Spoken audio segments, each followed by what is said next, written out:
option for our country and for any future American president. With that, Madam President, I yield the floor and observe the absence of a quorum. Clerk will call the roll. Mr. Alexander.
Madam President. Senator from Florida. Thank you, Madam President. I ask for unanimous consent that the quorum call be vitiated. Without objection. And I ask for unanimous consent that I be recognized as of in morning business. Without objection. Thank you, Madam President. And I come here today because tomorrow is the formal start of the Winter Olympics in Sochi, Russia. And we certainly wish all of our athletes well. We have a few from Florida. Believe it or not, the Sunshine State has contributed a number of athletes to the Winter Olympic efforts of our country. We wish them all the best, and we pray for their safety. We've all read media reports of the potential for attacks. We pray that that does not happen. And, of course, our government has tried to be as cooperative as possible with the Russian government in providing some level of security assistance. They've been less than open about that. So we hope and pray that things will go well there. And let me just say at the outset, Olympics should never be politicized. I hope that these are not either. And so my comments today are not about the Olympics per se, but I do think it's an important time, given where they're occurring, to take a moment to reflect on the nature and on our nation's relationship with the host country, with Russia, because they're going to be in the news a lot over the next few days. Now, we've all heard the debates about some of the more extreme examples of intolerance that exist within Russia, particularly as a result of President Vladimir Putin and his government. But I wanted to take a moment to describe where I think the relations between the United States and Russia stands, and particularly how Russia views itself, their government, I should say, in the world. And at the outset, let me begin by saying that when I talk about governments, when I talk about countries like Russia or China, for that matter, we are talking about the government leaders, not the people. In fact, we know that in both of those countries, and especially in Russia, in both countries, in China as well, but in many other countries, there are people who do not like the direction that their political leadership is taking them. In fact, I would say that in countries like Russia and China, it might be the majority of people who strongly disagree with the direction that its so-called leaders are taking them. What we talk about here is our relationship with their governments, and in this case, our relationship with Vladimir Putin and the decisions that he has made. Now, the best way to understand the situation with Russia is primarily a president who has nationalistic tendencies in Putin that wants Russia to somehow reclaim what he views as its glory days of world prominence. And he believes and has concluded that the best way to do that is to be antagonistic and outright hostile towards the United States. As part of that plan, by the way, is an effort to create among his neighbors, particularly those republics that used to be part of the Soviet Union, to bring them under Russia's sphere of influence. So you have two stunning examples of that over the last few years. The first is the Republic of Georgia, which they invaded a few years ago, and even now occupy territory within it. In fact, as part of these Olympics, one of the things Russia has done is it has sealed off portions of Georgian territory that they claim they need for a security buffer. It's completely outrageous. But that's happening with very little attention on the international stage. The other thing is to see what's happening in Ukraine and how they used the threat of non-cooperation economically and even subterfuge economically to try to force Ukraine to reject a deal to integrate with the European Union and instead seek to be a part of this new thing that the Russian government is trying to create. As part of that agenda as well, they have viewed themselves as the need to be antagonistic towards the United States. But in the process of doing that, not only have they been antagonistic towards the United States, they have been antagonistic towards the cause of human rights and of world peace. And there are some stunning examples. Certainly within Russia, we have seen the targeting and the oppression of everything from a rock band to journalists. We know the story of Sergei Magnitsky, who was doing nothing more than investigating rampant official corruption. We saw how that happened with him. We've seen who they line up with on the international stage. For example, they are perhaps, other than Iran, and perhaps equal with Iran, the most important supporter of Assad and of what he's doing in Syria. The slaughter of innocent civilians, over 100,000 people dead, hundreds of thousands of others now living in refugee camps, displaced from their homes. This is who the Russian president and the Russian government have lined up with. Beyond that, we should see the attitude they've taken towards Iran. They have not been, despite the administration's assertions, productive in dealing with Iran's nuclear ambitions. On the contrary, they have been supportive, or at a minimum, have been a roadblock to progress being made with regards to preventing a nuclear Iran. And so on issue after issue, we see this Russian government lining itself up diametrically opposed not just to the interests of the United States, but to the interests of the cause of world peace. How could you possibly? Now, I understand that the situation in Syria is complicated, but how could you possibly express yourself to be such a strong and blind ally of a killer, of a murderer, of a criminal like Assad? Now, there are problems in those rebel groups, too. There are some terrorists involved in that. In fact, unfortunately, it appears they've grown in predominance among the rebellion. It's not an easy issue to confront, but at a minimum, you would expect that a country that believes in human rights and the dignity of all people would, at a minimum, add their voice to the condemnation of what's occurring in Syria, the conduct of the Assad government. Instead, they have been involved in trying to pursue ridiculous conspiracy theories like the notion that somehow the chemical attacks that occurred there were not conducted by Assad and his regime. And so beyond those things, what they've done at home and what they've done abroad, what have they done directly towards the United States? Well, let's talk about what they've done towards their neighbors and the constant threats on their neighbors, and in some instances, the willingness to carry it out by invading the Republic of Georgia. And then, of course, you turn to their relationship with us. What have they done? Well, a couple things bear watching. The first is what they've done with their weapons systems. They continue to invest an extraordinary amount of money for a country that's going through the economic challenges that they're confronting to build up their conventional weapons capabilities. Again, sending naval forces to all different parts of the world, trying to flex some muscle. Now, it's not as powerful as the Soviet Union, but they're trying to project power in that way. And usually they find places to project power that they know would somehow challenge the strategic interests of the United States. And then last week we read in the New York Times that there is evidence that they may be in violation of an arms control agreement. In the face of all of these things, the initial attitude of this administration was we need to reset policy towards Russia.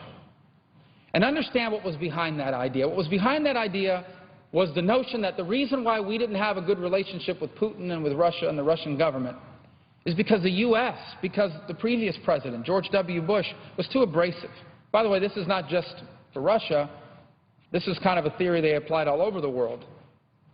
And if we could just reset that relationship, if we could just be more cooperative with them, if we could show them that we were more willing to talk and be open-minded, that somehow that would affect their behavior. And let me tell you what Putin and their government did. They did what any good former KGB agent would do. They took what you offered them and kept doing what they wanted. They took what it is you were, whatever concessions you were putting on the table, and they kept doing whatever they wanted. And what's stunning to me is not just the administration's unwillingness to acknowledge that the reset policy has not worked, but in some instances, their desire to double down on it. The president continues to talk about additional reductions in strategic weapons vis-a-vis the Russians. And yet, last week we hear, as I just said a moment ago, that they're probably already in violation of an existing agreement. We've allowed them to convince us not to pursue anti-missile technologies or advanced and additional anti-missile technologies and defense systems in Eastern Europe. Our allies, by the way, look at us and say, well, what's going on? It adds to this air of instability. It adds to these questions that now exist. It adds to the notion that we have become an unreliable ally in the world, because other countries are watching this as well, and they're taking note. This is the situation that we face now. And I think because the Olympics are in Russia, the whole world is about to see it.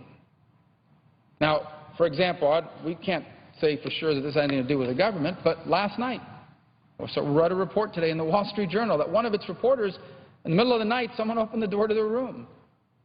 And I think you're going to have, and tried to walk in for a moment. Now, again, do we know that was the Russian government or not? No, we don't know that for sure. But here's what we do know. That seems to be a recurring issue there. This sort of surveillance state where where opposition is oppressed and people are watched, where political opponents could be arrested and jailed or exiled. The Russian government is starting to look more and more every day in its attitude like the former Soviet Union in its behavior.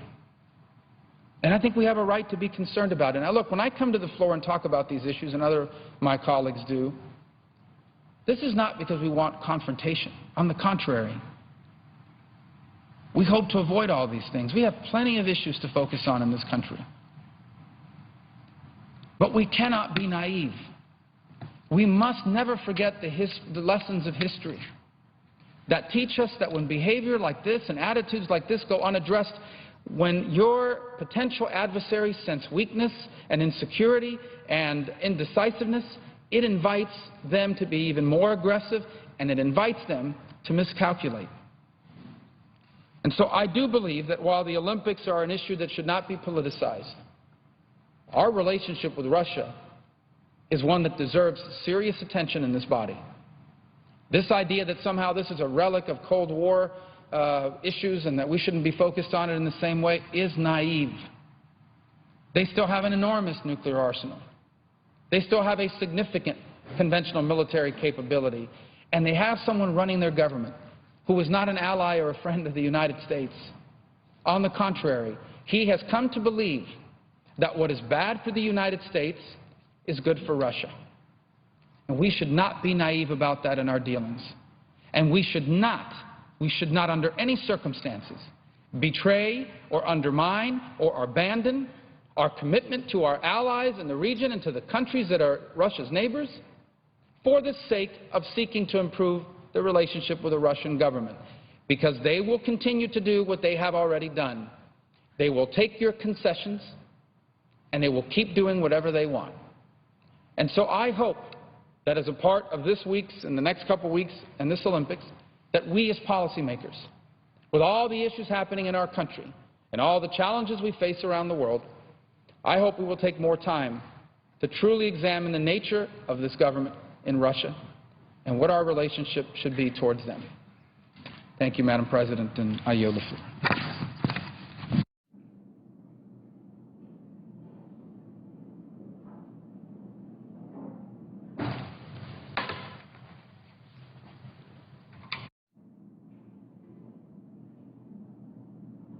Madam President. Senator from Delaware. Madam President, I come to the floor once again today to talk about manufacturing jobs and their importance for rebuilding the American middle class, their importance for our economy, their importance for our future.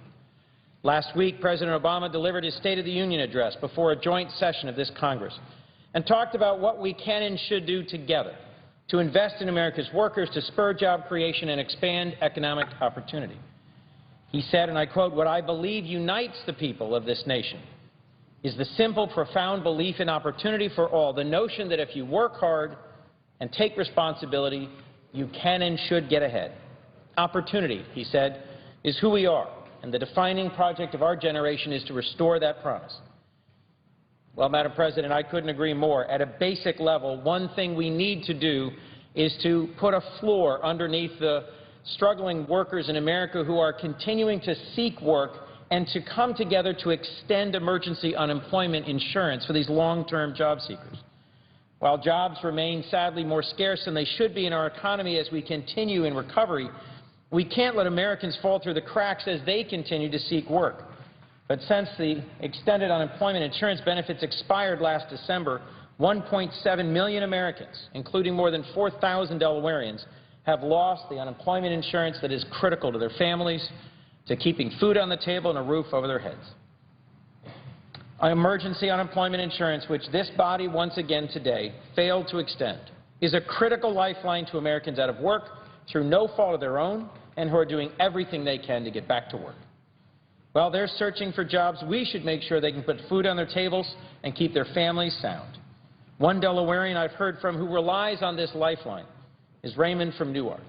Raymond was laid off last April from his job at the Evraz Steel Mill in Claymont. He's not sitting at home based on these unemployment benefits. He's not showing dependency on this, as some have suggested here. He's, in fact, averaged more than 30 job applications each and every week. And he has 4 children depending on him, 1 in college with tuition to pay. And he wrote to me saying, "My job search is more than just finding a job. It's searching to make an honest living." Well, Raymond, to you and to the more than 1 million Americans who rely on decent work to give meaning to their lives, to give support to their families, to give purpose and opportunity to their children and their future, we can and should do more. Not just by extending unemployment insurance, not just by increasing the minimum wage, but by building the middle class of this country through working together. Folks like Raymond have worked hard and paid their taxes. They've earned the opportunity when they really need it to get unemployment insurance. That's what they paid into it for so many years. But we need to do more beyond just extending unemployment insurance. We need to invest in Raymond's future. We need to invest in the skills that will help Americans like him transition from a job in a steel mill to a plant that's open and has a job that needs to be filled. Madam President, throughout our history, broad-based growth and job creation have ensured economic opportunity was there for millions upon millions of Americans across several generations. Anyone who was willing and able to work in this country for a long time was able to find a decent job and a ladder into the middle class. By investing in our nation's workforce, in our people, through public education, through the GI Bill, through access to higher education, we've been a country where anyone who was willing to work could make it if they combined their work ethic and talents with the skills they needed. During World War II and the post-war boom, manufacturing was an economic backbone for our country, was the pathway to the middle class that made all of this possible. American manufacturing was the sturdy manifestation of that Central American idea that if you work hard and play by the rules, you can provide for your family today so your children can get access to higher education and a brighter future, and you can have a secure retirement tomorrow. That's the essence of the American middle class. The basic opportunity that manufacturing provided, those strong and stable rungs from which Americans could pull themselves up the ladder of opportunity here, and was the heart of America's economic engine, was the glue that held communities together, has over the past few decades changed dramatically. As the world has changed, as billions of competitors have entered global markets from China to India to Russia, so has the nature of manufacturing as technology has advanced, and the playing field on which we compete globally has changed fundamentally. The critical impact of low wages abroad and of trade deals that were not effectively enforced has been well documented. But too often, people draw the wrong conclusion about the future of manufacturing based on its recent past. I've heard many argue manufacturing is no longer an industry, no longer a sector where America can compete because this global playing field is tilted and there will always be workers in some country who will work for less and that we're relegated to inevitably lose what's left of our manufacturing in a race to the bottom. The suggestion's been made in some sectors that we should thrive with service and high-skilled research and development, financial services, but not manufacturing. Nothing could be further from the truth. In my view, only if we continue to be a country where we invent things, grow things, and make things will we continue to be a leading economy where there's real opportunity for all Americans. Why? Because manufacturing jobs are high-quality jobs, both for those who work in them, who get higher wages and higher benefits, but for the local economy, where manufacturing jobs provide more of a compounding benefit than any other sector. Some suggest that we just can't compete because our labor standards, our environmental protections, our wages are too high. But look to Germany and Europe and you can see this just isn't true. They have higher labor standards, they have higher environmental protections than we do, and yet more than double the percentage of their economy, percentage of their GDP is manufacturing because their government, their education sector, their private sector work in close harmony to do the things that we need to do. Since manufacturers invest the most in private sector R&D, where there's manufacturing, there's also a wealth of high-skilled research work. That's one of the other benefits of manufacturing. Tech development works the best when research centers are close to where products are made. Over the long term, it's hard to have one without the other. So as our manufacturing base has moved offshore, we've been at risk of losing our research base. But just in the last few years, there's been a dynamic that's encouraging of jobs coming back to this country. As our productivity continues to grow, as our energy costs go down, and as that wage gap closes, we've actually been regaining ground in manufacturing. I'm convinced that if we want to rebuild an economy that's dynamic and that grows, one that provides opportunities to the middle class, manufacturing must be at the center, in fact, must be the foundation. What's true is that because the global economy has shifted so dramatically, we need to shift our strategy and our approach. The manufacturing that America excels at today is more advanced and requires higher skilled workers than ever before. Rather than repeating the same task over and over, workers today in manufacturing have to be able to carry out complex and varying tasks, to be able to see what is not going right and fix it as a collaborative team, to understand the manufacturing process and to innovate continuously. They have to have critical thinking and problem-solving skills, the sorts of things that workers weren't expected to do 30 years ago. Today are a minimum requirement. They need to understand manufacturing, and they need to be able to program and to improve the caliber and productivity of the machines that do most of the repetitive, simple labor of manufacturing today. We can train Americans for these jobs, but our schools and our institutions of higher learning, our community colleges and our universities have to be tightly integrated into a skill training system that is demand-driven rather than give people training and pray that somehow they'll find their way to an appropriate employer. That's why I was so encouraged when President Obama placed such an emphasis on workplace skills training and manufacturing in his State of the Union. By modernizing our education system and building real and enduring partnerships between schools and businesses, we can ensure our workers have the skills that employers actually need today and tomorrow. So when a guy like Raymond from the steel mill in Claymont is laid off, he can have the opportunity to improve his skills, to retool his abilities, and to move right into an open and available manufacturing job. A recent study showed there were more than 600,000 manufacturing jobs, high-skill, high-wage, high-benefit jobs in America today unfilled because of this skills gap. While I understand and even appreciate President Obama's commitment to making some progress in the coming year through executive orders, he should not give up on working with Congress. It's just February. It's too early in this year for us to give up on the possibility of passing bipartisan legislation together, and I think more than ever, because of the message it sends domestically and international, we have to find a way to work together, to make progress on the critical issue of manufacturing skills, and to find things we can do together to grow our economy and rebuild our middle class. That's why I've been working so hard with my colleagues on the Manufacturing Jobs for America campaign here in the Senate. Manufacturing Jobs for America is a campaign to build support for good manufacturing legislation that Democrats and Republicans can agree on. So far, we've had 26 Democratic senators introduce 32 bills. Almost half of them have Republican co-sponsors already, and we are seeking more each and every week. Our bills focus on 4 areas that, if we were to enact them, could have a real and substantial impact on manufacturing and opportunity in our country. Strengthening modern America's modern workforce skills, as I've spoken to. Fighting for a more global, level playing field and opening export markets to America's manufacturers of all sizes. Medium and small businesses have been growing their export, but we could grow so much more, and that would sustain the growth in manufacturing. Third, making it easier for manufacturers to access capital to invest in the R&D I spoke to just a moment ago. And fourth, ensuring a coordinated government-wide effort, a national manufacturing strategy. All of our competitors have them. We alone don't. And we need a national manufacturing strategy to make sure that skills, access to exports, access to capital all happen. Madam President, adapting our economy to the realities of a new era is a challenge we've struggled with for more than a generation. Yet figuring out how to realize an economy whose growth is both strong and more equitable, one that's dynamic and creative, globally competitive, and has a broad middle class that provides security for working families and leaves no one behind, an economy that invests in the dreams and aspirations of our children, building that economy is the central challenge we face. Manufacturing can and should be the foundation of that economy. And if we want America to be as strong in the 21st century as it was in the 20th, we need American manufacturing. Let's work together and get this done.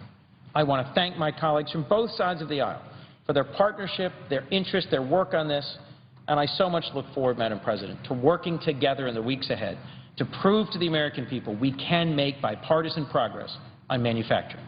Thank you. And with that, I yield the floor.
Madam President, are we in a quorum call? No. Senator from Connecticut. Thank you very much, Madam President. It was fascinating to watch the headlines change over the course of the day after the CBO report on the status of the implementation of health care was released. At first, the headlines flashed that the CBO report said that the health care reform law was going to cost 2.5 million jobs, and Republicans ran to the cable networks to trumpet that number. In fact, many mainstream newspapers actually ran initial headlines suggesting the same. But then as people actually started to read the CBO report, they discovered the truth.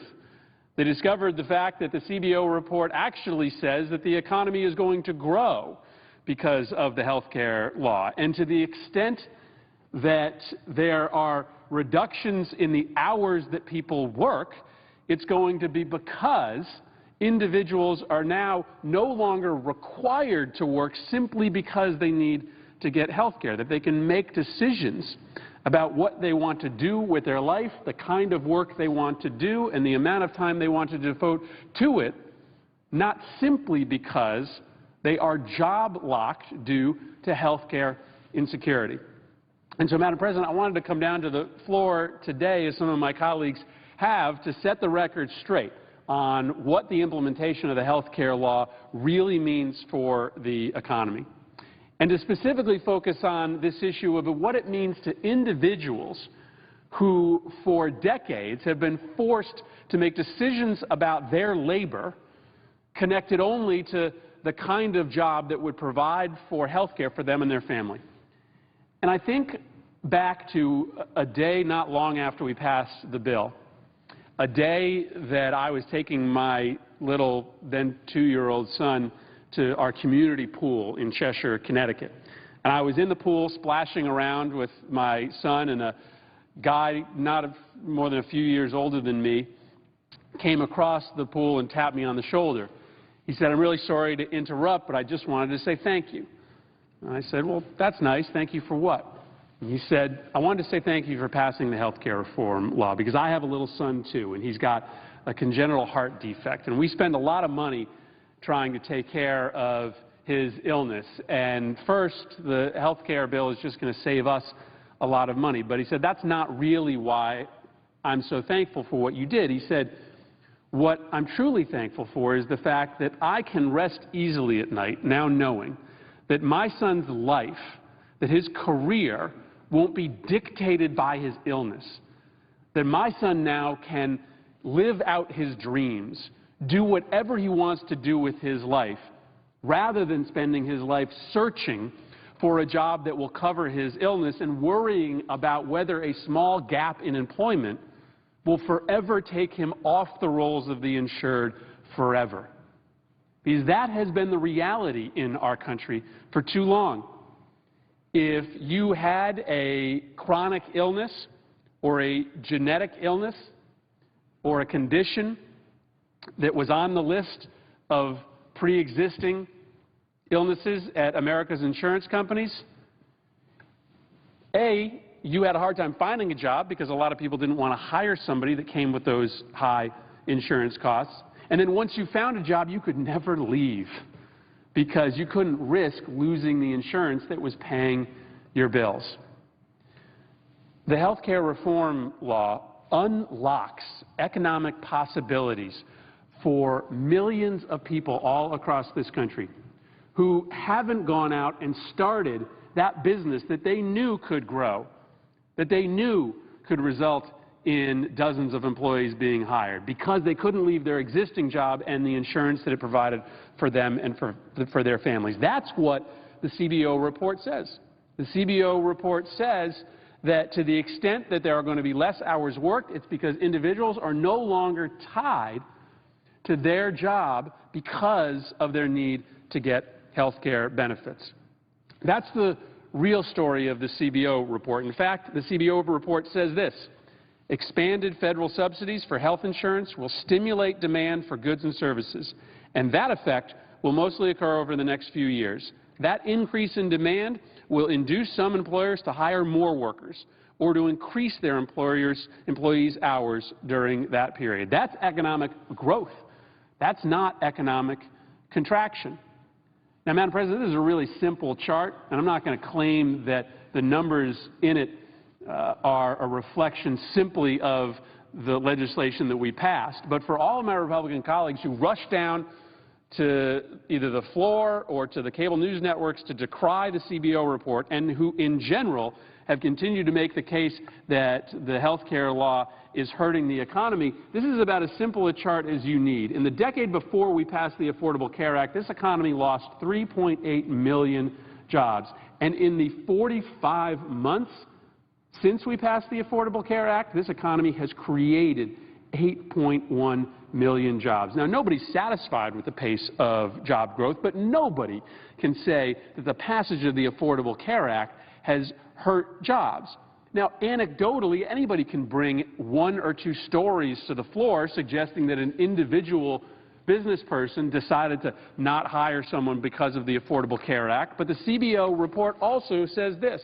It says that in CBO's judgment, there is no compelling evidence that part-time employment has increased as a result of the ACA. That's a specific talking point that opponent of the ACA after opponent of the ACA brings out into the public debate, that what's going to happen is that because you have a requirement to provide insurance for full-time employees but not for part-time employees, you're going to see millions of full-time jobs be eliminated and put into part-time employment. CBO says, in CBO's judgment, there is no compelling evidence that part-time employment has increased as a result of the ACA. They say that the effect of the Affordable Care Act will increase demand and induce some employers to hire more workers or to increase their employees' hours during that period.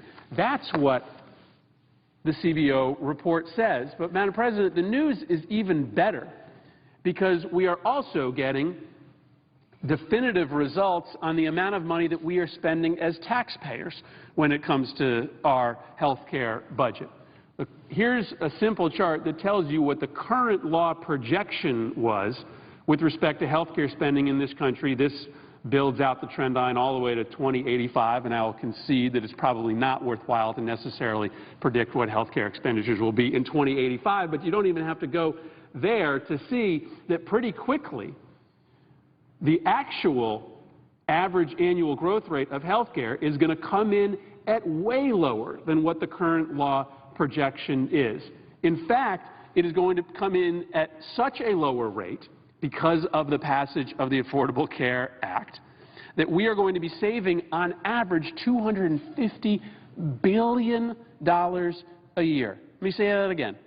Not wholly because of the health care law, but in large part because of the implementation of the health care law, we are going to be saving $250 billion a year just in Medicare spending, because we are starting to build a health care system that, A, focuses on prevention. Every Medicare participant now gets free wellness visits, and a system that rewards outcomes rather than volume, that rewards quality health care rather than just lots of health care. And so it's time that we start talking about the true economic impact of the Affordable Care Act. For all of the political and rhetorical bluster, CBO tells us that the economy will grow because of the act, that full-time employment will not turn into part-time employment. And to the extent that there are less hours worked in this country, as the CBO report clearly says, that's because individuals are finally going to be empowered to make decisions for themselves about what the proper work schedule for them and their family is, not based on whether or not that they can get health care. Madam President, I just want to leave you with one story which illustrates the decisions that are being made out there right now today when it comes to the economic benefit that can accrue from the Affordable Care Act. A small business owner in Enfield, Connecticut, just wrote this. And I'll read his words verbatim. He said, "I'm a small business owner in Enfield who struggled for the last 26 years with finding affordable quality health insurance coverage. For the last 3 years, I've been paying our current carrier $1,552 a month to cover myself and my 17-year-old son. My son was injured in a fall while playing high school football and required surgery on a shoulder. My deductible for the surgery was $3,000. Paying for health insurance and medical bills has been a constant struggle. That's why a week ago I decided to check out Access Health CT, that's our exchange in Connecticut, to see if I could get help going forward. After I entered my information on the website, I discovered that my son and I could stay with that same carrier with a better package, including eye exams and glasses coverage, for only $328 a month and a $500 deductible. I signed up the same day. My new insurance starts March 1st. Here's the best part. This is far better than I ever thought it would be. I was worried that health insurance would put me out of business after all those years, but now I feel like I can keep my business going. I may even hire a new employee. I want to say thank you to everybody from the state and the federal level that has made Access Health CT a reality. Don't believe the rumors. Check it out yourself. I am so glad that I did. Don't believe the rumors. Don't believe the quick snap headlines that get written when a complicated economic report comes out as it did yesterday. Because if you read beyond the headlines, you will find out that the economic evidence, that the budget evidence is saying over and over again that the Affordable Care Act is going to create jobs, that the Affordable Care Act is creating jobs, that the Affordable Care Act will save taxpayers billions of dollars, that the Affordable Care Act is saving taxpayers billions of dollars. I yield the floor.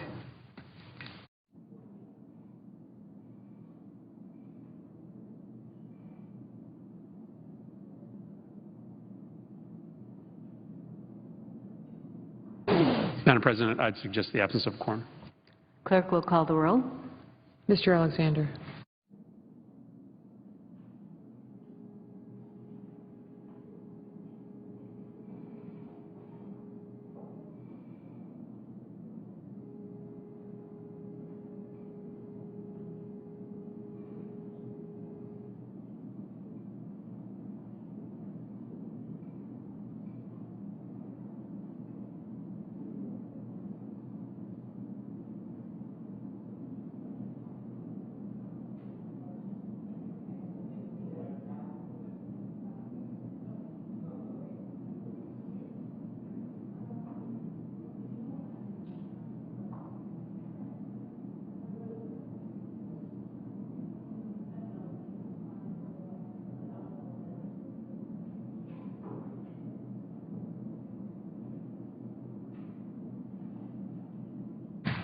Madam President. Senator from Minnesota. Madam President, I rise again today to urge a vote in the United... Madam President. We're in a quorum call. I ask that the quorum call be vitiated. Without objection. Madam President, I rise again today to urge a vote in the United States Senate to confirm Andrew Lugar to be Minnesota's U.S. Attorney. For 2.5 years, or 890 days, Minnesota has not had a full-time U.S. attorney. During those years, from August 2011 to August 2013, Todd Jones was responsible for doing 2 jobs, as the Minnesota U.S. Attorney and then also as acting director of the Bureau of Alcohol, Tobacco, Firearms, and Explosives. Over the summer, as the President is aware, the Senate confirmed Todd Jones as director of the ATF, leaving the Minnesota U.S. Attorney's position open. Even before the confirmation of Todd Jones this summer, Senator Franken and I, upon the recommendation of our bipartisan U.S. Attorney Advisory Committee, had already recommended Andrew Lugar, a respected litigator and former assistant U.S. Attorney, to fill the position. That was 199 days ago. In November, President Obama nominated Andrew Lugar to become the new U.S. Attorney, and the Judiciary Committee approved his nomination unanimously on January 9th. It is time that we do the right thing by quickly confirming Andrew Lugar to make sure that Minnesota has its highest law enforcement officer in place. I would also note that there is an opening in the Iowa U.S. Attorney's Office. The Judiciary Committee also unanimously approved the recommendation, the President's nomination for that position, and that person is also awaiting confirmation. And in fact, I learned today that he is in one city and his family is another city in Iowa. They would like to be united, and that nomination is also pending. I want to thank Senator Grassley, who has supported our nominee as I have supported his in Iowa. And I think Senator Grassley is also aware of some of the issues with the Minnesota U.S. Attorney's Office due to the fact that we have not had a full-time attorney for 888 days. He has been supportive of our efforts to quickly move Mr. Lugar's nomination. The position of U.S. Attorney, Madam President, is a law enforcement post that the founders regarded as so vital that they created it during the very first Congress in the Judiciary Act of 1789. This is the same act that created the Attorney General and the structure of the Supreme Court and lower courts.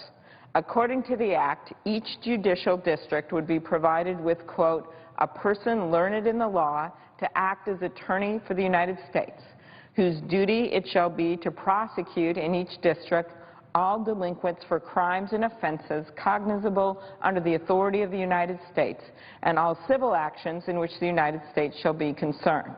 The U.S. Attorney is a position so necessary, Madam President, that President Zachary Taylor appointed Henry Moss, a name somewhat lost in history, to the post within 2 days of Minnesota becoming a state. 2 days. Now Minnesota, as I noted, has been waiting for a full-time U.S. attorney for 2.5 years. I know my colleagues understand the importance of their own U.S. attorneys. Some of my esteemed colleagues have a very deep understanding of the position, having served as U.S. attorneys prior to joining the Senate. Senator Sessions was appointed by President Reagan and served as U.S. attorney in Alabama for 12 years. Senator Whitehouse was U.S. attorney for Rhode Island. He was appointed by President Bill Clinton. And Senator Blumenthal was appointed to U.S. attorney for Connecticut by President Carter. Other colleagues have been assistant U.S. attorneys, and my guess is when they were assistant U.S. attorneys, they worked for their boss. They had a full-time U.S. attorney in their office. Assistant U.S. attorneys included in the U.S. Senate are Senator Lee of Utah and Senator Tom Udall of New Mexico. They know firsthand how crucial it is for these offices to have a U.S. attorney and other top leadership in place. I think they would agree with me that 890 days without a full-time U.S. attorney in Minnesota is far too long. Since 1849, the District of Minnesota's 31 U.S. attorneys have upheld the rule of law, the Constitution, and the rights of our state's citizens and tirelessly pursued justice on their behalf. Over the past 48 years, for the past half-century, more than half of the U.S. attorneys for Minnesota, appointed by Republican and Democrats alike, were confirmed within a day of when they passed out of the Judiciary Committee. That would be half of them, the U.S. attorneys appointed by Democratic presidents and Republican presidents. 1/4 were confirmed, in fact, the very same day. And during this time frame, they were confirmed within an average of 8 days of being passed out of committee. It has now been 28 days since Mr. Lugar was approved by the Judiciary Committee. Compare that to Thomas Heffelfinger, who was nominated by President George W. Bush to U.S. Attorney for Minnesota on September 4, 2001. He was confirmed on September 13th. His entire confirmation process took only 11 days. Mr. Lugar was nominated 77 days ago. That's 7 times longer. In 1998, the Senate confirmed Todd Jones within 2 weeks of his nomination by President Clinton. The Senate has a history of filling this important position quickly. Nominees have not been used as pawns in some kind of a disagreement over issues. They have simply been confirmed. We have simply gotten it done. The quick action by President Taylor and the speed with which the Senate has confirmed the past U.S. attorneys for Minnesota shows how much our government has historically valued this position, how much we have wanted to keep politics out of the way of this position. The people that work for the U.S. attorney in Minnesota, the over 100 employees, They don't run for office. They don't run as Democrats or Republicans, and we don't even know what their political parties are. They deserve a boss in their office to take this position, which has been filled historically almost immediately after it gets through the Judiciary Committee. They deserve a boss in their office. With each day that passes, we are doing an injustice, not only to the Founding Fathers who emphasized the position's importance and the presidents who have acted quickly to fill it, but also to more than 100 people who work in that office. The men and women in the Minnesota U.S. Attorney's Office exemplify the professionalism, high ethical standards, and unwavering commitment to the rule of law and public safety that we expect of prosecutors. They work to protect the public safety by focusing on offenders who harm our communities, terrorists, the worst of the worst, violent criminals and drug traffickers, and major financial fraudsters. They also work closely with local law enforcement to ensure that local and federal resources are used efficiently and effectively to prevent crime and lock up criminals. For example, the office recently won a conviction in the $3.65 billion Ponzi case, the second biggest Ponzi scheme in United States history. The biggest was the Madoff case. The second came out of the District of Minnesota, $3.65 billion. Of course, that case was initiated when we had a full-time U.S. attorney. That case was prosecuted mainly when we had a full-time U.S. attorney. What else does the office have? It has an ongoing terrorism investigation that has led to charges against 18 people for aiding the terrorist organization Al-Shabaab. I think if you asked anyone over at the FBI, including the FBI director who was recently quoted in a story in the Los Angeles Times about the importance of this investigation, I think he would tell you that it would be pretty nice to have a full-time U.S. attorney in that office. 8 of the people that have already been charged have been convicted, some receiving sentences of up to 20 years in prison. Other major work from the office include Operation High Life, a major drug trafficking investigation involving more than 100 local, state, and federal law enforcement officers and resulting in 26 indictments, 25 guilty pleas, and sentences up to 200 months in prison.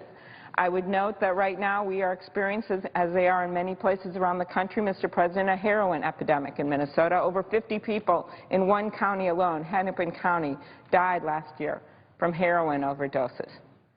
That's what we're talking about here. So we're having a heroin epidemic, and then we have to go home and tell the people of our state that the Senate has not yet confirmed a U.S. attorney, someone who went through the committee unanimously without one objection, a committee that includes a very diverse group of senators, all the way from Senator Cruz, who serves on that committee, to Senator Grassley, who serves on that committee, to Senator Cornyn, who serves on that committee, to Senator Whitehouse, who serves on that committee. The person that I recommended to the President was nominated Andrew Lugar, who has the support of our Republican congressmen near the cities. That person went through that committee without objection and deserves to be now voted on by this Senate. Operation Brother's Keeper, another example, successful investigation and prosecution of a RICO case involving a regional 200-member gang, which took 22 dangerous criminals off the street. Operation Malverde received national attention, was a prosecution of 27 defendants associated with the Mexican drug cartel, including the apprehension of the cartel's regional leader with sentences as high as 20 years in prison. The office also recently prosecuted a case involving a major synthetic drug seller in Duluth, Minnesota. This head shop was a huge problem, a scourge in the community. They went after it. They prosecuted the owner. They found $700,000 in plastic bags and it's hidden in his bathroom, and they won that case. These are just a few of the major cases this office has worked on just over the last few years.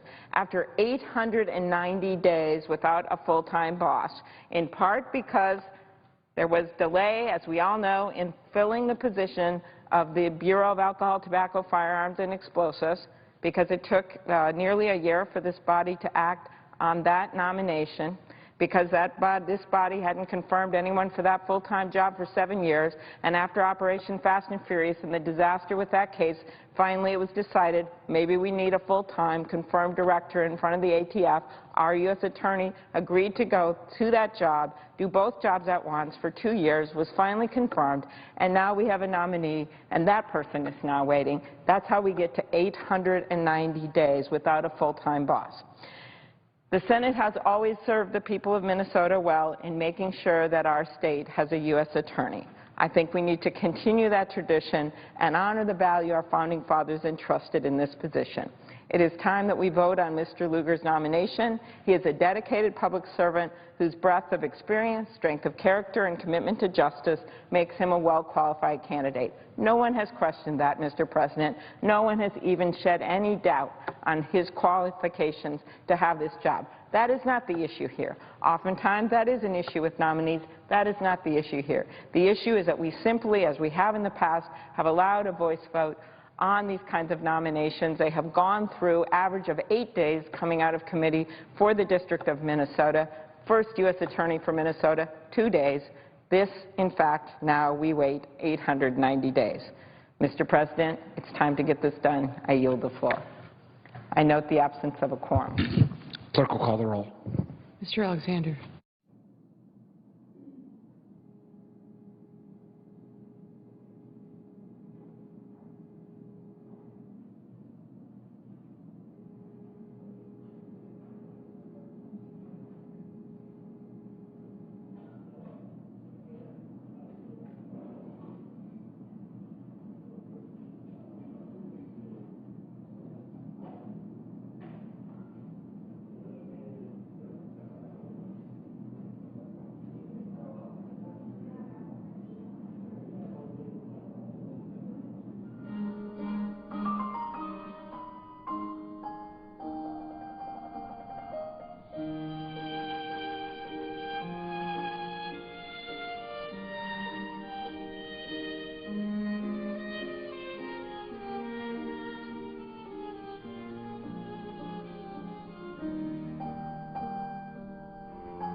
Reporter Roundtable. Lori Wallach is the Director of Public Citizens Global Trade Watch, and Daniel Eikenson is the Director of Cato Institute's Trade Policy Studies. Thank you both for being here.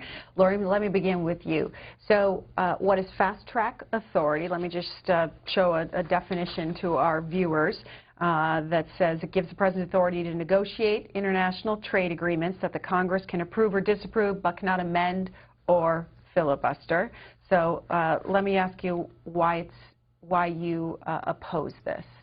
Well, it's more than that authority. The President has the authority to negotiate constitutionally, And it's a very intense check and balance that came out of the original Boston Tea Party. We're a country born in a trade war. So Congress, the founders, gave Congress exclusive authority over trade so that one president couldn't just make a trade policy for some side interest. And as a result, over the history of the country, there's had to be some mechanism for Congress and the executive branch to coordinate.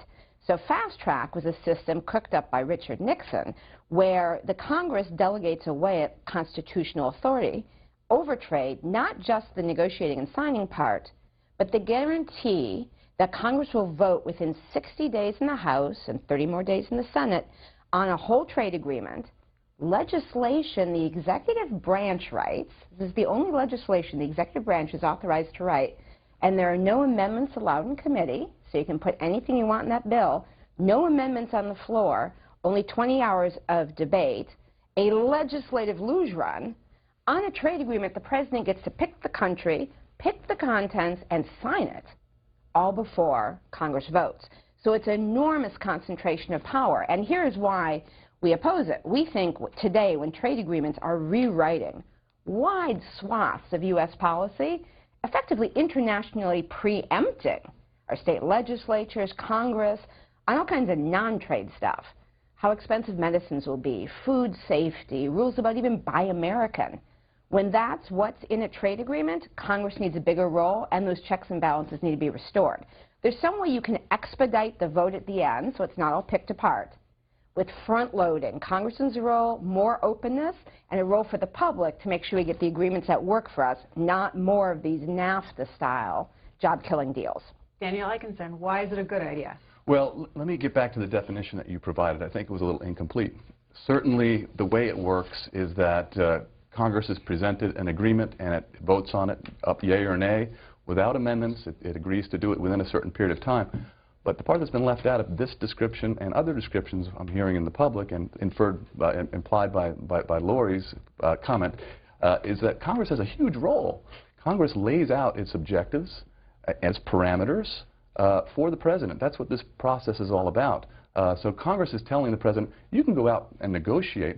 We will sort of delegate that authority to you temporarily, but you have to meet all of these objectives, A, B, and C, and if you don't, we're going to take it off of the fast track. And in fact, this legislation that was introduced a couple weeks ago has, I think, 134 trade negotiating objectives expressed by Congress. So if the president and his negotiators don't meet those objectives, it'll be taken off the fast track. So it's not this unconstitutional or balance of power issue that we're hearing from its opponents. What about the negotiations themselves? If these countries, if the United States does not have trade promotion authority, what happens to negotiations? It's been considered necessary to get these negotiations going and completed because, first of all, trade partners aren't going to negotiate directly with Congress. There's 535 members. It becomes a messy process. And without knowing what Congress ultimately wants, our trade negotiating partners are not going to put their final offers on the table. They need to know what Congress is going to say. So this administration has been pursuing the Trans-Pacific Partnership for the past 4 years.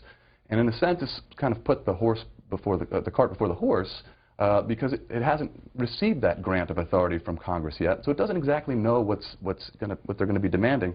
So our trade partners are sort of sitting back and waiting for this grant of authority to know, okay, President Obama's trade negotiators can go this far, therefore we're going to offer this much. So trade promotion authority needs to happen in order to complete any of the trade agreements that are in process. Lori, well, can trade agreements pass without fast-track authority? Well, since fast track was created by Nixon, it's only ever been used 16 times among hundreds of major trade agreements. So President Clinton, Mr. Trade Expansion, didn't have fast track, but for 2 of his 8 years, because Congress denied him this extraordinary authority when he sought it, and his own trade representative claimed, well, we did 130 trade agreements, only 2 of them had fast track. But fast track is needed for the agreements that are overreaching, that Congress and the public get worried about. The ones that are just about real trade liberalization, cutting border taxes, those you don't need the legislative luge run for. Because, you know, sort of here's the hitch. There are negotiating objectives, but they're totally unenforceable. So just for example, the fast track that was used for NAFTA and the World Trade Organization, Congress said you have to put labor standards, sort of a floor of what the competition could be. Well, President Bush and then actually President Clinton just said, so what? Congress is in handcuffs. So at the end, you either vote yes or you vote no. There's no way you can stop the signing, even if the executive branch negotiators totally ignore Congress's objectives. And so right now, this bill that got dropped in that would reestablish fast track, it is true that there is language that says there are ways you can take this trade agreement, a trade agreement off fast track, but there's just one little complication. The way the procedures work, you have to get through 2 different committees and have a vote to withdraw fast track in the House and the Senate within 60 days, which procedurally, given the committee's votes, is impossible to achieve. I mean, it's also true that you could change the rule at any point. The problem is you have to basically push a boulder up a mountain to get to the point where you can take the handcuffs off, and you have the handcuffs on while you're pushing the boulder up. So basically, the way it's set up, once fast track delegates away that authority, the executive branch is just loose to do whatever it wants.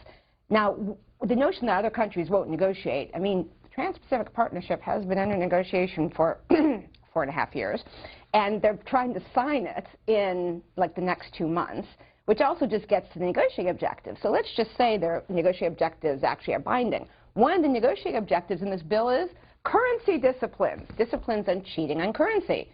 Ruh-roh, they've got an agreement that's negotiated, doesn't have currency, and they're about to sign. How enforceable are those negotiating objectives? It's a serious problem. Daniel Ikenson? Yeah, I mean, the negotiations are still going on. Of course, they started. I thought the process should have been reversed, but it's not going to come to conclusion without Congress expressing its will. And as Lori suggested, there are other safeguards in place. If we speak to the Peruvian, Colombian, South Korean, or Panamanian governments, they will tell you that fast track is no guarantee that Congress is going to vote up or down on an agreement. In 2007, when the Democrats took control of both houses of Congress, Nancy Pelosi decided to sort of abrogate Congress's responsibility, its commitments made in the fast track legislation, and decided to take it off the fast track. And it wasn't until 2011 that President Obama decided to sort of try to shepherd these things through after taking a shellacking, after Democrats took a shellacking in the midterm election then. So Trade Promotion Authority is necessary, but I agree with Lori that maybe we need to have a broader discussion because of globalization. Trade is not just about border barriers anymore. It covers the jurisdiction, penetrates more deeply into domestic regulatory space, into all sorts of areas that used to be the purview of Congress. And so there should be a broader debate, but that doesn't mean that it doesn't make sense for Congress to lay out its objectives and have and grant the administration the authority to do this. Well, we'll get to these pending trade deals and talk about them in a little bit more detail, but I think our viewers know about, people are engaged on this issue. They're seeing the headlines about pending trade deals coming up. So let me turn to them and get them involved in the conversation. Bill is first in Boyertown, Pennsylvania, Republican caller. Hey, Bill. How are you, Greta? Good morning. Good morning. Good morning to your guests. You guys jumped right into the weeds. I want to back up a little bit.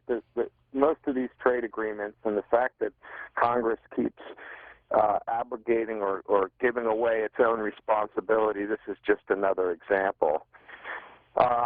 They've done it with the money supply and the Fed. They gave the Federal Reserve the rights to take care of the currency.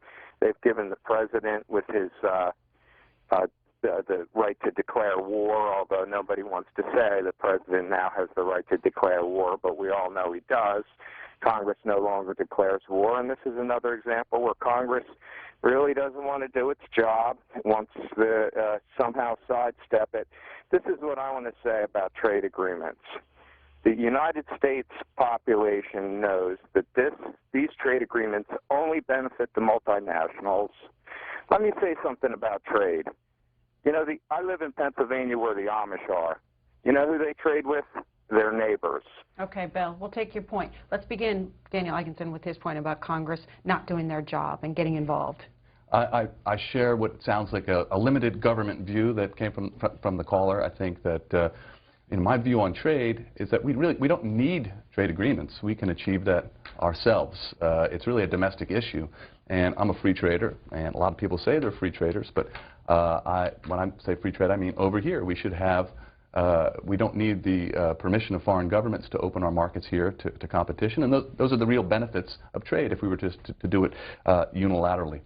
I disagree that the beneficiaries of trade agreements, which I say we might as well pursue trade agreements. Let's not make the perfect the enemy of the good. It does liberalize trade, and consumers do benefit from that. But it's not multinational corporations that benefit. It's smaller companies. It's consumers. In fact, the biggest barriers that remain in place in the United States affect things like clothing, footwear, food, and shelter. We have duties on nails, on wood, on cement, on refrigerators, on flooring, basically housing. Textile tariffs are much higher than they are for other products. So clothing.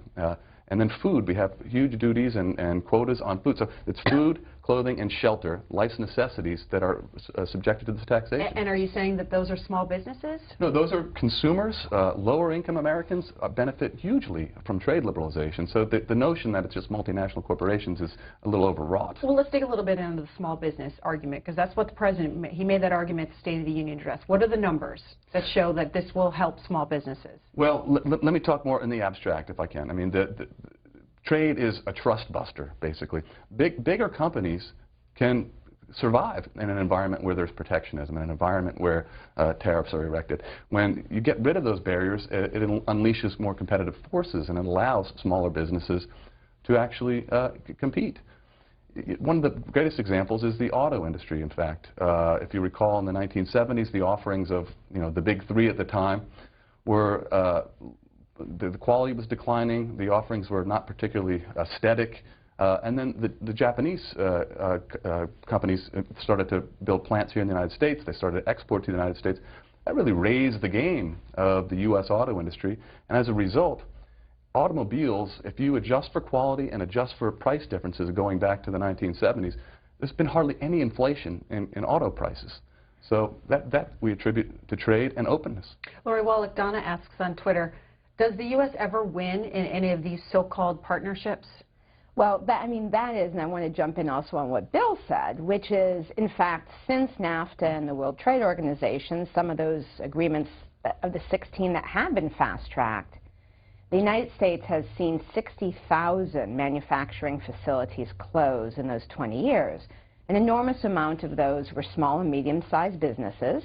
Those were the supply chain, the parts, the parts from the most basic die-in tool, the making of the pieces that then someone put together to make a piece that went into a car. And Pennsylvania's been clobbered, but frankly, so have states that were supposed to be the winners, like Texas and California. If you go to our website, which is tradewatch.org, and go to the Trade Data Center, the entire Trade Adjustment Assistance database is up there in a searchable form. So you can put in your zip code and see all the factories and the workers, over 800,000 just from NAFTA, that have been displaced under these trade agreements. So the position that Bill took, and also from your Twitter, the public actually is totally against these agreements, Democrats, Republicans, and Independents, and against Fast Track. And there's this fascinating poll that was done last week by the U.S. Business and Industry Council, and it's a small business, conservative small business group, and CWA, that shows actually Republicans, Bill, are more strongly against these agreements and against Fast Track than even the Democrats. Because, in fact, the issue Bill raised about Congress giving up its authority, I mean, there are focus groups also, and lots of people talked about the founders rolling in their graves to see Congress basically throwing away that authority to make sure that our trade agreements actually work for us, because this last generation of agreements, GATT, the General Agreement on Tariffs and Trade, cut border taxes. That was it from the 40s until NAFTA and WTO. That actually helped us export. We had a lot of manufacturing jobs. But this new generation of trade agreements has really wiped out the U.S. manufacturing base and those middle-class jobs that went with it. I have to disagree, Lori. It's a bit of a myth that manufacturing is in decline, that it's been wiped out. In fact, the manufacturing sector itself sets new records year after year with respect to revenues, exports, imports, except when we are in recessions. When we go into recessions, it contracts like everything else. Where manufacturing, the numbers for manufacturing aren't quite so rosy is with manufacturing employment, which peaked in 1979 at 19.4 million workers. It's now down to about 12 million workers. Manufacturing as a share of the economy peaked in 1953 at about 28% of the economy. It's now down to about 12%. But in absolute terms, it's growing, and it's growing considerably, and it's doing very well. Well, Dee Fredericks on Twitter wants to know, Daniel Ikenson, government will tell us trade deal good for the economy, for jobs, but so far their track record has been 100% wrong. Talk about these pending trade deals. What are the numbers? What are the predictions on the economy for the United States and the jobs? Well, honestly, I don't subscribe to the numbers that are forecast, primarily because we don't know what's going to be in the U.S.-European agreement. It's hard to measure what the benefits are going to be. Same with the TPP. We don't really know. So let's not rely so much on that. What we're doing here is extending the freedom of people to transact. I mean, intuitively, if you go, Americans like to be able to choose what provider they choose. They like to be able to go to the mall and go to a particular store, and if they don't get what they want there, to go to another store. And trade expands the opportunity to do that, and so intuitively it should just make sense. Let's not blame trade for stagnation in job creation. Blame your iPhone, for example. If you look at all the apps on your iPhone, each of those apps performs a job that used to be performed by a human last year or a few years ago. So to lay this all at trade's feet is to ignore the huge benefits that come from technology and all these other innovations. Lori Wallach, let me have you respond real quick, and then I want to get to another phone call. Well, I think that what Dan said sort of says it all, which is revenues are up in manufacturing, but jobs are down. And so for the 5 million manufacturing jobs, more than 5 million actually, that have been lost since NAFTA and the World Trade Organization, those folks a lot of them got new jobs, but actually according to the Bureau of Labor Statistics, about 20% of wages are lost when you go from an outsourced manufacturing job into a service sector job that's now being generated. So that's been downward pressure on wages, and that's why Democrats, Republicans, and Independents, by huge majorities, have the view that your caller and your Twitter person are both basically saying this is not working for us. And so if you don't go to the abstract, but the actual, look at this most recent agreement, the Korea agreement. That was Obama's first agreement. And this is your basic prediction of what will happen with the Trans-Pacific Partnership. In that, Korea agreement was the basis for TPP. So we were told more exports, more American jobs. In 1 year of that agreement, U.S. exports actually declined 10%. Imports went way up. We have a 37% larger trade deficit with Korea. That equates to 40,000 more jobs gone. The Vietnam, Malaysia, Singapore combination in the TPP and the prospect for China to join it would mean that kind of NAFTA Korea agreement with Vietnam at 28 cents an hour wages. How could we win under these rules? And Daniel Ikenson, I'll come back to you, but let me get Danny involved first. He's in Bluefield, West Virginia, Democratic caller. Hey, Danny. Hi, how are you? Morning. Nice to talk to you. Thank you. These trade agreements, when the history of the United States is written, it's going to be recorded that the United States' economic dominance of the world was destroyed by a series of traders. Now, you can look at the U.S. Trade Representative's office. They're negotiating the Trans-Pacific Partnership with the benefit and the cooperation of 600 corporate lobbyists, not a single labor representative, not a single environmentalist. The whole thing is cloaked in under secrecy. When Congressman Alan Grayson tried to get information, he wasn't allowed to bring in a notepad to look at what they were discussing and what they were negotiating. It's all done one-sided, kept totally secret. Congress is not allowed to know anything about it. The corporations control the whole thing, and everybody has seen what a catastrophic mess these trade agreements have made of our economy. Okay. Mr. Ikenson. Yeah, I want to suggest that that's a bit overwrought. Labor and other non-government organizations have access to USTR and to the process.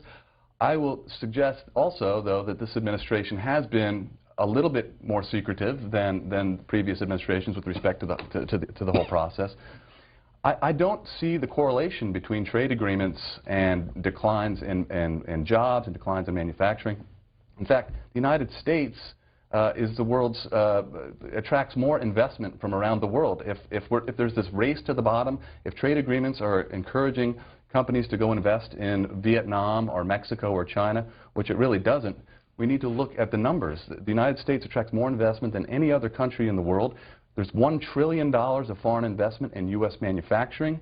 So there are 6 million American workers working for foreign companies in the United States. Why do companies invest here? Well, they're not chasing low wages or low standards. They're here because, first, it's the world's largest market still. It has relatively high-skilled workers. The rule of law is adhered to here for the most part. We are in a world where we're competing for investment. We're not really competing for export markets. That's the way the trade debate is sort of framed. We're competing for investment. And how do we do that? We have to have the best policies. In 1999, the United States had 39% of foreign direct investment was in the United States. Today it's 17%. It's declined considerably. Why? Well, because the rest of the world is coming online, so there are other places to invest, but also because we're chasing investment away with bad policies here in the United States. We need to compete for that investment, and we will thrive as long as we continue to attract it and as long as we continue to keep American companies investing here as well. Dan Atkinson, as these trade deals are pending, being negotiated, what are these foreign investors doing right now? There's lots of investment coming into the United States. Are you speaking of foreign multinationals? Are they continuing to invest in the United States, or are they sitting on the sidelines waiting for these trade deals to be done? No, I think the more open the U.S. is, the fewer restrictions there are on, capital mobility, on imports and exports. You'll invest in a location where there are fewer frictions in the supply chain. So to the extent that our trade agreements will reduce trade barriers, reduce the costs of having to adhere with regulatory requirements that differ. For example, between the U.S. and Europe, there is a lot of focus on regulatory harmonization. And it's getting a bad name. Many people who are worried about it suggest that we're talking about gutting public health and safety regulations, when in fact what we're talking about is cutting superfluous regulations. For example, an appliance power cord in Europe, by regulation, has to be 1 meter long. In the United States, it has to be 3 feet long. There's about a 3-inch difference between the two. But as a result of that difference, appliance manufacturers have to adhere to 2 different sets of standards. So the TTIP is really about getting rid of those inconsistencies, and there's a lot of cost savings to pass on to consumers. Lori Wallach, here's a tweet for you. American Hero says this: Clinton knew that if you expand trade, the economy grows, and the result is peace and prosperity. The foreign policy argument is the one that folks default to when the basically jobs disaster occurs for any trade agreement. So what particularly Mr. Clinton said was, if we don't do NAFTA, Mexico is going to fall into chaos, drug wars, masses of immigration. And it's really funny. We did NAFTA, and looks like, we know data, immigration doubled from Mexico. We wiped out the rural economy with NAFTA in Mexico. Folks were desperate and they left. Mexico has fallen apart and is in basically drug chaos. A lot of the things we get told will happen if we don't pass one of these trade agreements, because it's a big foreign policy improvement, end up happening when you pass the trade agreements. I mean, with the Central America Agreement, CAFTA, if we don't do this, coups, disaster. That's funny, like 6 years later, there's a coup in Honduras. It's the first coup that happens in Central America since the Central America-Contra Wars. Anyway, the bottom line of it is, those arguments, the data has proved contrary. And probably the thing that actually, say with NAFTA in 20 years, is the most devastating is the effect it had in Mexico. So if you look, we have a study that I would recommend to folks at our website, tradewatch.org. It's 20 years of NAFTA, and we went to the government databases in Mexico, the U.S., and Canada. It's a lot of footnotes, so if you want to go back to the original sources. But actually, this sort of peace and